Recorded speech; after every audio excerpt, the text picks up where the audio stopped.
Bernabeu ভরা দর্শক, কানায় কানায় পরিপূর্ণ গ্যালারি, এত ভিড় কারণটা শুধুমাত্র রিয়াল মাদ্রিদের এই মৌসুমে বার্নাব্যুতে প্রথম ম্যাচকে কেন্দ্র করে নয়, বরং এক দশক পরে বার্নাব্যুর ডাগআউটে সেই প্রত্যাবর্তন দেখতেই এত মানুষের উন্মাদনা।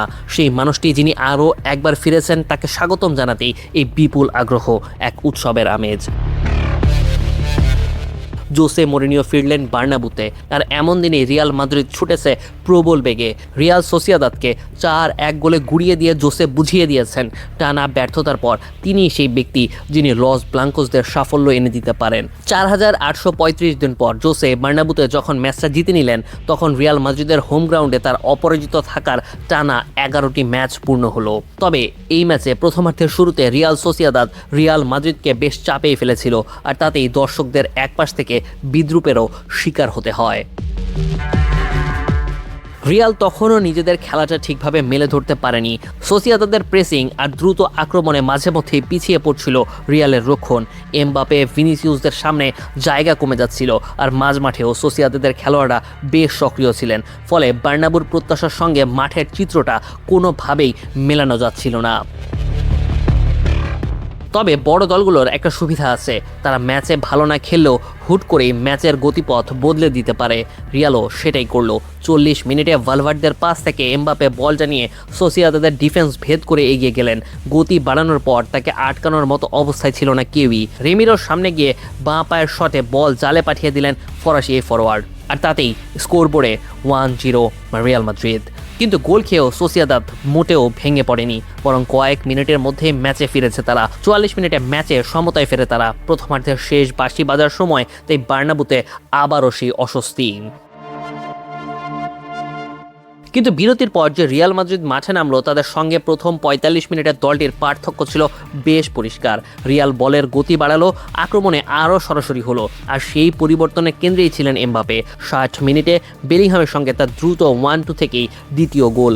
বেলিংহামের পাস পেয়ে বক্সে ঢুকে নিচু শটে রেমিরোকে পরাস্ত করলেন কিলিয়ান এমবাপে। স্কোরবোর্ডে রিয়াল 2 রিয়াল সোসিয়েদাদ 1। বেলিংহামের ম্যাচটাও এখানেই শেষ নয়। কয়েক মিনিট পর তার চাপ থেকে আসে তৃতীয় গোল।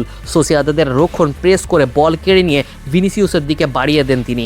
ভিনিসিউসের ফিনিশিংয়ে স্কোর লাইন দাঁড়ালো 3-1। এই জায়গাতেই হয়তো বেলিংহামের গুরুত্বটা সবচেয়ে বেশি বোঝা যায়। গোলের তালিকায় নাম নেই, কিন্তু দুটি গোলের সঙ্গে সরাসরি জড়িয়ে আছেন তিনি।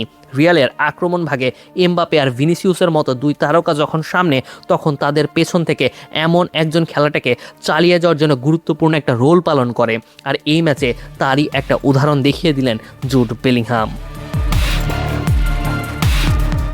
ভিনিসিউসের জন্য ম্যাচটাও ছিল গুরুত্বপূর্ণ। গোল করেছেন ঠিকই, কিন্তু তার চেয়েও বড় ব্যাপার এমবাপের সঙ্গে তার বোঝাপড়াটা ধীরে ধীরে জমতে শুরু করেছে। দুইজনের মধ্যে এই দলটায় কে সবচেয়ে বড় তারকা, সেই প্রশ্নের উত্তরের চেয়ে বরং রিয়ালের জন্য সবচেয়ে বড় প্রয়োজন এই দুইজন যখন একসঙ্গে নিজেদের সেরাটা দিতে পারবে, তখন আসলে তাদের থামাবে কে। সে যাই হোক, সব আলো শেষ পর্যন্ত গিয়ে পড়ল সেই কিলিয়ান এমবাপের ওপরই। 80 মিনিটে ভিনিসিউসের পাস থেকে আবারও বল পেলেন তিনি। এবার শক্তি দিয়ে নয়, বরং অসাধারণ ঠান্ডা মাথায় গোলরক্ষকের মাথার উপর দিয়ে বল তুলে দিলেন। হ্যাটট্রিকটাও পূর্ণ হয়ে গেল, আর তখন স্কোর লাইন 4-1।